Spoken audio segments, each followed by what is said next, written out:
오늘은 지난 한 주간 동안 지난 주일에는 우리 성령 강림 주일이었죠. 그리고 성결교회 주일입니다. 그리고 이번 한 주간 동안에 지난 한 주간 동안에 우리 기독교 대한 성결교회 총회가 있었습니다.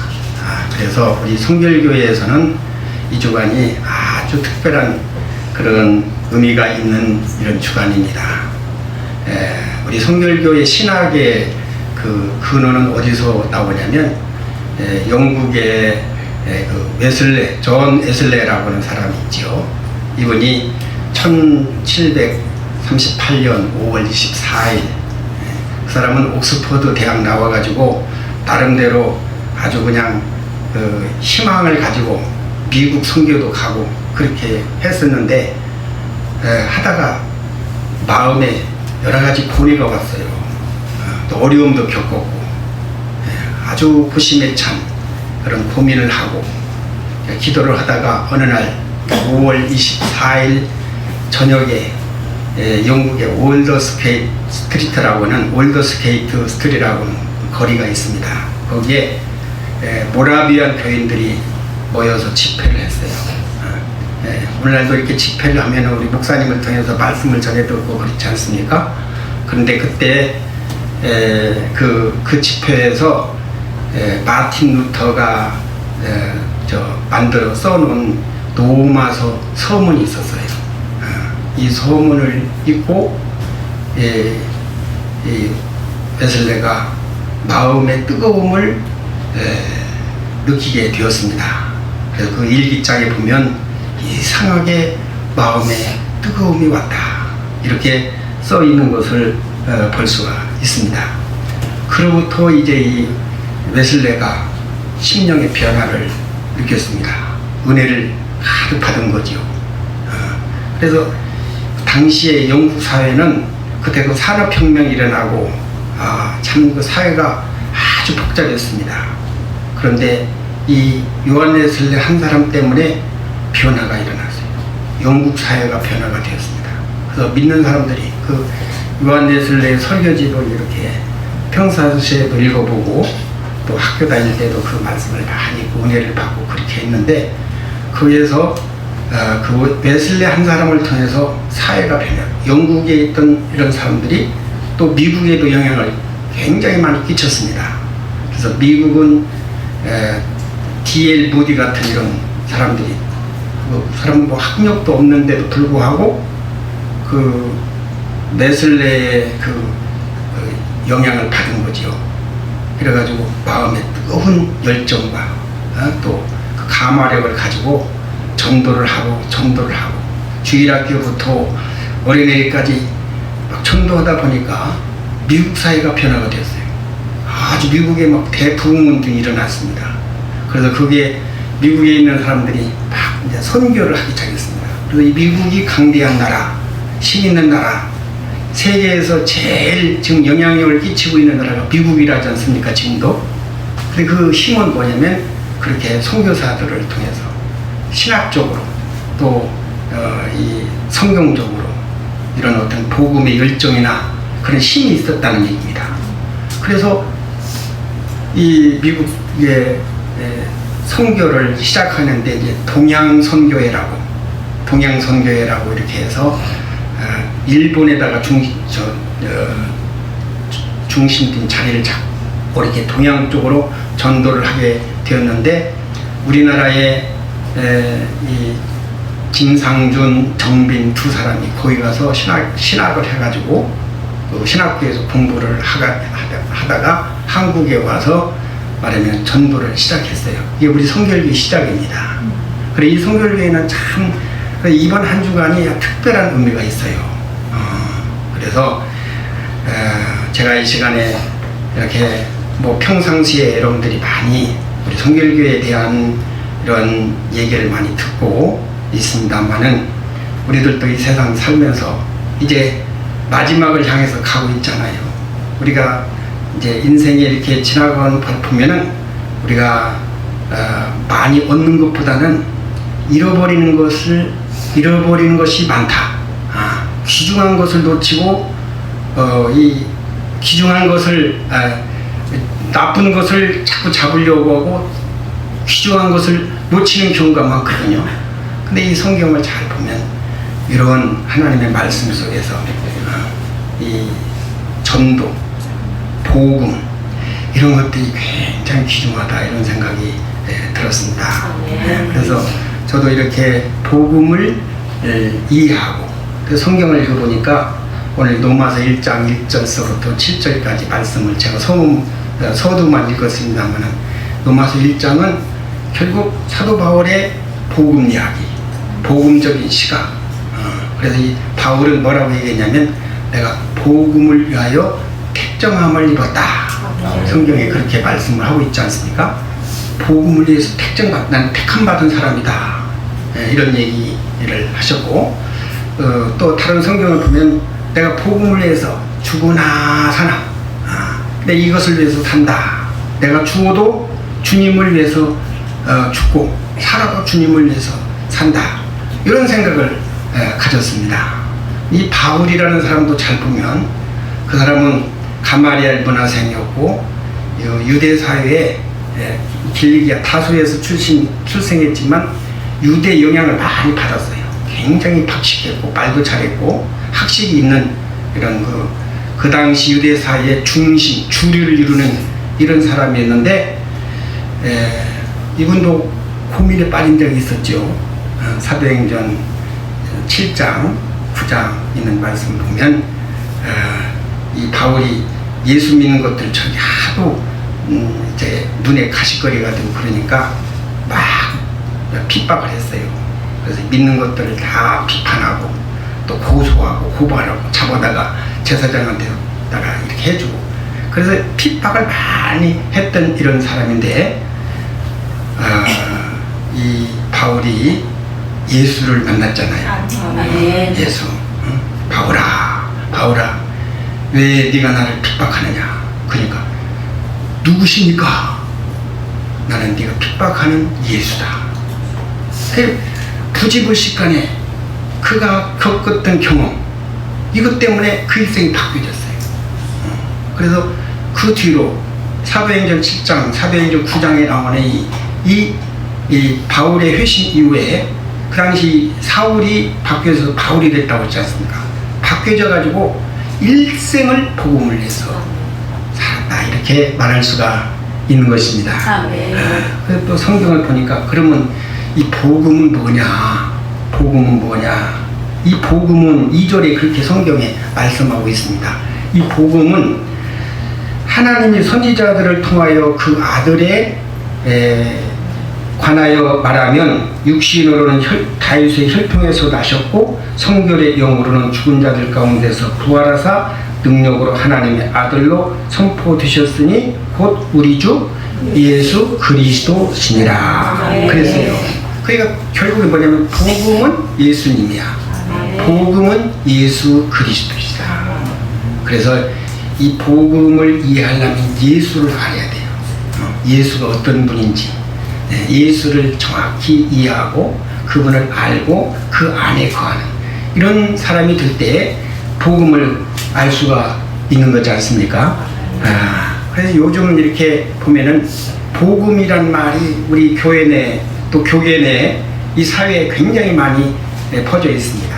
성경을 보니까 복음이라는 표현을 성경에 표현하는 것이 참 많아요. 여러 가지 용어로 표현을 하고 있습니다.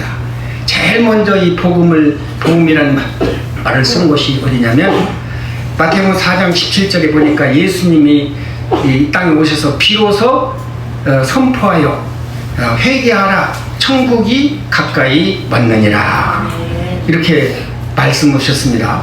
그래서 예수님이 최초 하신 설교 말씀이 회개하라 천국이 가까이 왔느니라.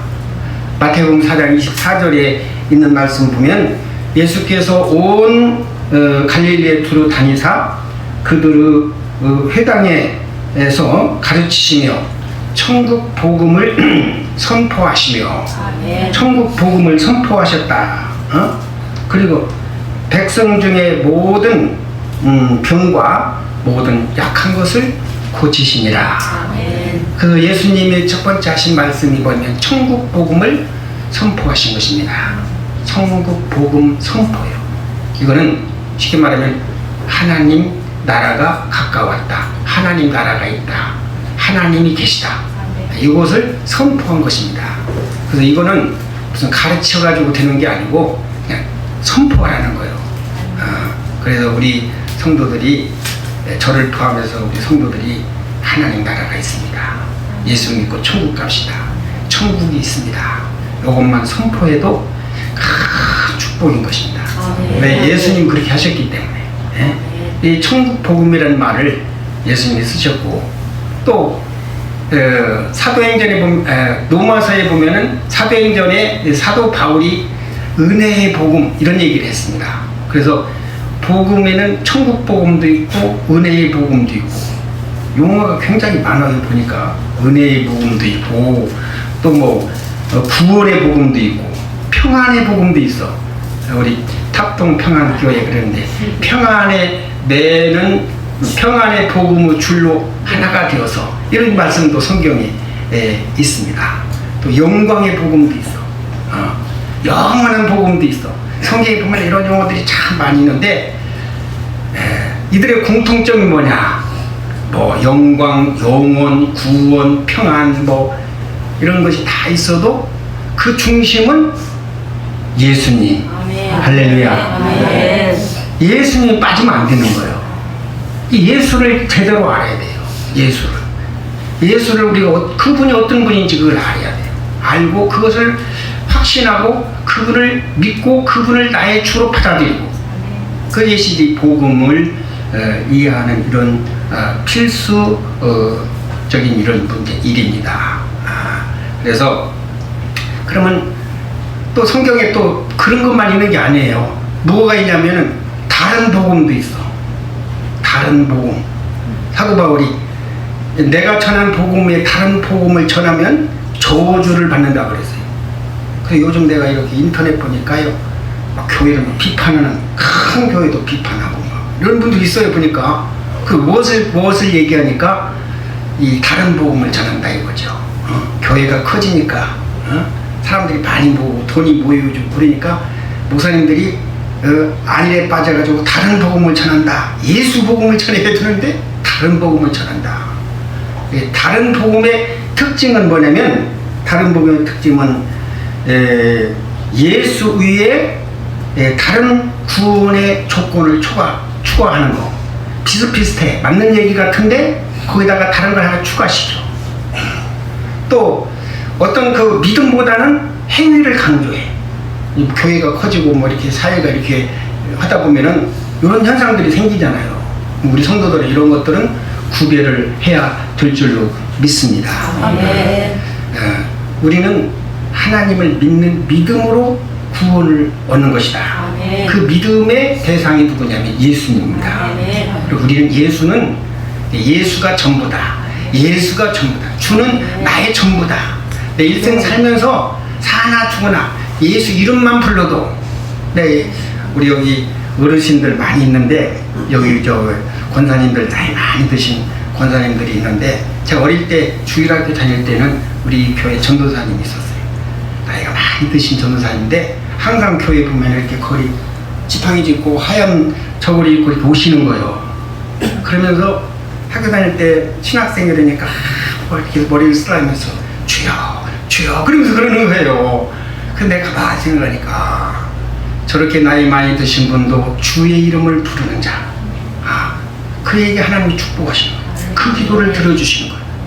교회에 그런 분이 있다고 하는 건 굉장히 큰 축복입니다. 그래서 우리 여기 권사님들 나이 많이 드신 분들도 항상 교회 오셔서 우리 탑동평화교회를 위해서 기도하시고, 목사님을 위해서 기도하시고, 주여 주님의 이름 부르는 거예요. 우리 목사님, 우리 교회, 우리 성도님들 주님의 이름을 불러도 하나님께서는 그 기도를 들어주시고 응답하신다. 이게 저는 어릴 때 이렇게 그런 생각을 가졌습니다. 그래서 예수님. 그럼 이제 예수님은 그 복음의 중심인데, 예수 그리스도 하면 딱 생각나는 게 뭡니까? 평상시에도 우리가 얘기를 합니다만 처녀의 몸으로 탄생해가지고 이 땅에 오셔서 33년 동안 사시다가 십자가에 못 박혀 죽으셨다. 그걸 성경 마태복음에서부터 쫙 보면 다 이게 나오죠. 근데 우리 평상시 우리 생활 속에서도 예수 십자가 생각을 해야 돼요. 예수 없는 십자가. 그러니까 우리가 그냥 편안하게 세상을 살라고 생각하는 그런 것보다도 예수님처럼 내가 십자가를 지고 간다. 예수를 따르려고는 나를 따르거든 자기 십자가를 지고 나를 따르라. 자기를 부인하고 제 십자가를 지고 나를 따를 것이니라. 예수님이 제자들한테 가르쳐준 말씀이었거든요. 그러니까 평상시에 우리는 십자가 지는 마음, 내가 십자가 지야 된다. 절대 편안하게 산다 이렇게 생각하지 말고 십자가 정신을 가져야 되고, 십자가를 지면 어떻게 될까요? 십자가를 지면 그 다음에 뭐가 있어요? 십자가에 못 박혀 죽었더니 예수님은 그냥 죽음에 거짓에 아주 잘못된 이 세상 권세에 이렇게 묶여가지고 죽으셨는데 하나님이 그 죽음의 권세를 확 깨트리시고 부활시키셨다. 그래서 하나님이 하시는 거예요. 내 십자가를 지면 하나님이 하신다. 하나님이 부활케 하신다. 하나님 새롭게 하신다. 나를 새롭게 만드신다. 그래서 이 예수 그리스도의 이 복음의 중심을 이해를 해야 되겠다 하는 것을 첫배로 말씀을 드리고요. 두 번째로 이제 우리가 우리의 정체성, 사도 바울이 복음을 위하여 택정함을 입었다 그랬으니까 우리도 이 성경 말씀에서 나의 정체성을 다 확립을 해야 돼. 평상시에. 그래야 우리가 전도할 수 있어요. 전도의 능력이 나와. 내가 어떤 사람인지 나도 몰라. 나는 부족해. 난 쓸모없어. 난 아무리 봐도 버림받은 것 같아. 이 세상에 나 같은 사람이 어디가 있어? 이런 사람 많아 있어요. 옛날에 어릴 때 우리 동네에 이렇게 가면은 어떤 정신병자가 있어요. 그러면서 뭐라고 하면서 자기를 부인하는 거예요. 그러면서 입을 떨고 이렇게 그러는 거예요. 그러면 어떻게 됩니까? 사람이 자기 생각에 빠지면요 미쳐버리는 거예요. 자기의 정체성이 확립되지 않으면 어려운 거, 힘들고 정말 고통스러운 거, 남한테 말할 수 없는 거, 이런 거 우리가 살다 보면 굉장히 많이 오잖아요. 그런데 거기에 그냥 사람이 그냥 완전히 정신병자 돼요. 정신병자. 그래서 우리는 복음 안에서 우리의 정체성을 확립을 해야 된다. 사도 바울은 이 정체성을 확실하게 확립을 했어요. 그래서 뭐라고 생각하면서 살았냐면, 이 사도 바울은 나는 예수 안에서 사는 사람이다. 고린도전서 5장 7절 말씀 보면, 그런즉 누구든지 그리스도 안에 있으면 새로운 피조물이라. 이전 것은 지나갔으니 보라 새 것이 되었도다. 나는 과거에 묶인 사람이 아니야. 나는 죄에 묶인 사람이 아니야. 나는 세상의 어떤 것에 묶인 사람이 아니야. 여러 가지 삶의 환경이 어렵고 힘들지라도, 내가 비록 가난할지라도, 내가 또 병든 자랄지라도 병이 나를 묶어놓을 수 없고 가난이 나를 묶어놓을 수가 없다 하는 것이 말하면은 우리의 정체성입니다. 나는 그리스도 안에 새로운 존재야. 새로운 존재, 새로운 사람이다. 아무리 성경에 보면은 그 어떤 것도 하나님의 사랑에서 나를 끊을 수 없다 이런 말씀 있죠? 하나님이 나를 사랑해 주시고 나는 그리스도 안에 있는 새로운 존재다. 그리고 두 번째 정체성은 뭐냐면 나는 하나님의 자녀다. 사도 바울이 그렇게 생각했어요. 누구든지 영접하는 자 곧 그를 믿는 자들에게는 하나님의 자녀가 되는 권세를 주셨나니.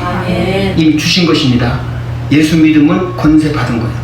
그 예수를 주님의 이름으로 입으로 시인하고 마음으로 믿는 자는 이미 그에게 권세가 있어요. 그러니까 그 권세 있는 자한테는요 마귀도 함부로 못해요. 아무리 우리를 넘어뜨리려고 그렇게 하더라도 절대 그럴 수가 없다 이 말이에요. 그러니까 이런 것들이 잘 안 되는 사람은요 굉장히 무서워해.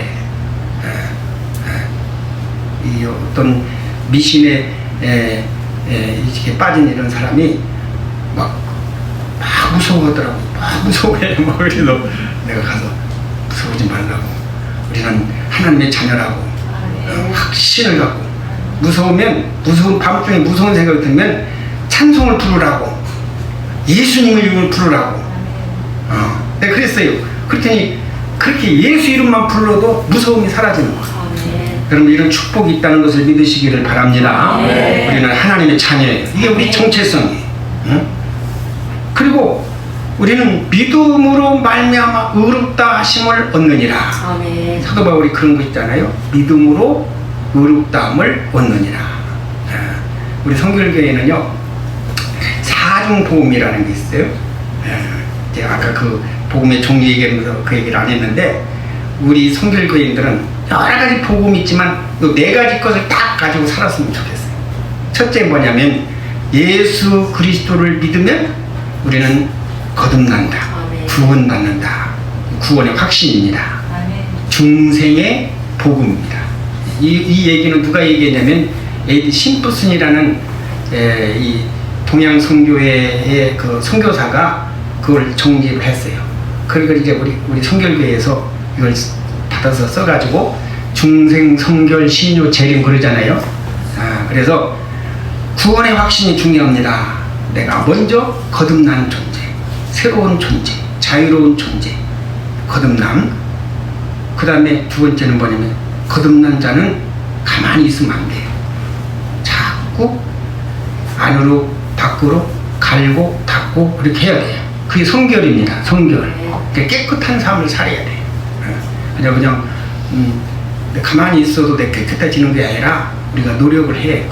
그런 것은 열심히 습관적인 죄, 습관적인 죄 우리 그냥 이거 별것도 아니야. 그러면서 습관적으로 하는 죄 있죠?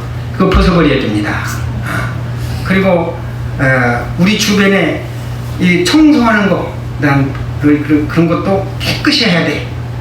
청소 깨끗이 하고 생활도 깨끗이 하고 이게 성결입니다. 우리 성결한 생활. 더 깊이는 영적으로 구원받을 뿐만 아니라 하나님의 성결의 영을 받아서 하나님 나라 이르기까지 깨끗해지는 것. 이걸 성화, sanctification 이렇게 얘기를 합니다. 우리 성결교회가 제일 강조하는 거예요. 성결의 복음. 그리고 신유의 복음 뭐냐면 몸도 우리 육신도 우리가 몸이 아프거나 병들어 있거나 위장이 나쁘거나 간이 나쁘거나 얼마나 여러분이 힘듭니까? 아픈 분들 이렇게 보면 참 고생 많이 한다. 마음고생한다. 우리 목사님 병원에 이렇게 가시는 거 보면 참 그때마다 기도를 해요. 이 질병에서 자유를 얻고 힘을 얻게 해주십시오. 하나님이 그렇게 치유하신다 그랬어요.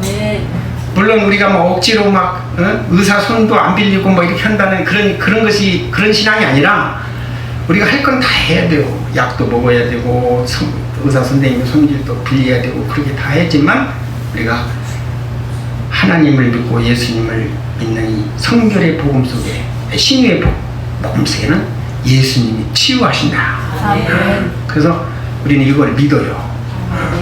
그리고 이제 네 번째로는 재림 그러잖아요. 재림은 마지막 때에 다시 오신다. 주님이 다시 오신다. 하늘로 가심을 본 그대로 사도행전 1장 11절에서 그런 얘기 있잖아요. 너희가 가심을 본 그대로 다시 오시리라. 주님 다시 오신다고 그랬는데 이 주님 다시 오시는 이것은 재림이라고 그러는데 재림은 주님이 오셔서 이 세상에 미완성된 하나님 나라를 완성하신다는 거예요. 다시 완전히 새로. 그래서 우리가 재림할 때는 재림하는 주님을 만날 때는 우리도 완전해져야 돼요. 우리가 죽어서 하나님 편에 갈 때는 우리가 나 같은 존재가 어떻게 나 같은 죄인이 어떻게 하나님 앞에 가느냐 이러지만은 예수님을 믿으면 예수님은 아무리 우리가 죄인이라도 하나님 앞에 갈 때는 예수님이 대신 이렇게 예수님이 우리를 인체 도와주셔가지고 하나님 앞에 다 소개되어 있어요. 그게 재림입니다. 그래서 마지막 때 주님 하나님 편에 갈 때는 완전한 존재로 간다는 것을 믿는, 이게 이제 우리 성결교회 중생 성결 신유 재림, 이 복음의 정체성에서 우리 자신을 다 확립하는, 우리 자신을 잘 정립하는 우리 성도들이 되었으면 좋겠다, 이런 생각이 듭니다. 왜? 우리 성결교회니까, 우리 탑동 평안 성결교회니까, 우리 성결교회는 이런 것을 나의 정체성으로 잘 확립해가지고 가지고 있으면, 그 다음에는 이제 마지막으로 세 번째가 뭐냐면 전도입니다. 전도는 그냥, 나는 지금 옛날에 우리 다 독립문교회 개척할 때 교인이 없으니까 어떡합니까? 교인이 없으면 나가서 전도해야 돼. 막 전도하고 다녔어요. 그냥 막 물불을 가리지 않고 장소를 가리지 않고 이렇게 다니니까 사람들이 오더라고요. 이 전도는 그래서 성경에 예수님 말씀을 믿고 하면 돼요. 근데 이제 안 되는 것이 뭐냐면, 내가 이 말하면 정체성이 잘 확립이 안 되어 있을 때, 해도 안 된다, 아유 힘들어 죽겠네, 네? 그러면 안 돼요. 그게 안 되더라고요. 그래서 우리 말하면은 정체성을 잘 확립하면은 전도의 능력이 나타나는데, 그러려면은 우리가 뭐를 해야 되냐면 기도를 해야 됩니다. 기도. 여러분들 기도하면 하나님이 무엇을 부어주시는 거예요? 내 안에 성령이 임하신다고 그랬어요. 성령이 임하시면 너희가 권능을 받고 예루살렘과 온 유대와 사마리아와 땅끝까지 내 증인이 되시니라. 이게 벌써 초대교회 역사를 본다든지, 또 이렇게 이런 교회 이렇게 되어지는 이런 모습들을 보면요, 참 그런 데서 기도를 열심히 묵묵히 통성을 하든지 묵상 기도를 하든지 기도하다 보면 하나님의 은혜가 임해요. 성령이 임해요. 성령이 임하면 그러면 복음이 전해지는 거예요. 내 옆에 이제 우리 친구들이나 여러분들 직장이나 여러분들 사회생활에서 제일 가까운 분들 있잖아요. 제일 가까운 분들. 무슨 행사 때가 되면 우리들도 이렇게 보험 전도지 들고 나가고 이렇게 하지만은 제일 좋은 것은 제일 가까운 분들이요. 여러분들 같이 살 때 그때 그들한테 복음적인 마인드, 복음적인 생각으로, 복음적인 철학, 이런 걸 가지고 사는 것 굉장히 중요한 것이라고 생각이 됩니다. 그러면 그들의 고민, 그들의 어려움이 있을 때 예수 얘기, 예수 복음을 전하면서, 야 우리 교회 가보자. 우리 교회는 조그만하지만 우리 목사님 좋은 말씀하시는데 한번 가서 말씀 들어보자. 그러면 그냥 그대로 전도가 되어지게 되는 것입니다. 전도는 이렇게 내 정체성으로부터 시작이 되는데, 내 안에 성령이 충만함으로부터 시작이 되는데, 전도하면 영혼이 구원됩니다. 전도하면 사람이 변화가 돼요. 도적 같고 강도 같고 성격이 포악한 이런 사람도 사람이 바뀌어요. 어부 베드로가 변해서 유명한 사도가 되었습니다. 사도 바울이 변해가지고 정말 이방인의 이 전도자, 이런 사람으로 바뀌어졌어요. 여러분들 오늘 권사님이 보험하시는 이런 분이었는데, 근데 평상시에 보험하려면 선물 하나씩 이렇게 준비해가지고 이제 얘기를 하는데, 그 선물 하나씩 주면서 예수 얘기만 했답니다. 그러니까 사람들이 처음에 잘 듣기 싫어하고 막 그랬었는데, 그분이 마음으로 죽게 됐어요. 근데 그 장례식장에 와가지고 그분을 생각하면서 저분이 예수 얘기를 하는데, 그것 때문에 내가 살았다, 지금도 생각난다, 이렇게 얘기를 하더라는 것입니다. 여러분들, 전도는 이렇게 능력이 있어요. 전도는 사람이 변화가 됩니다. 영혼이 구원됩니다. 삶이 바뀌어지는 것입니다. 가정이 바뀌어지는 것입니다. 교회가 부흥돼요. 전도는 이런 능력이 나타나는 것인 것을 우리가 아시고, 이번 우리 성결교회 한 주간 동안 우리 탑동 평안교회 여러분 보니까 뭐 전도에 무슨 행사도 있네 보니까 열심히 전도도 하고 저도 그래서 평상시 때는 기도하면서 계속 전도하려고 해요. 우리가 마지막 남은 게 뭐가 있어요? 그거밖에 없어요. 그래서 전도하면서 하는 우리 성도들이 되었으면 좋겠다 하는 생각이 들어서 우리 복음과 전도의 능력이라는 제목으로 말씀을 드렸습니다. 네.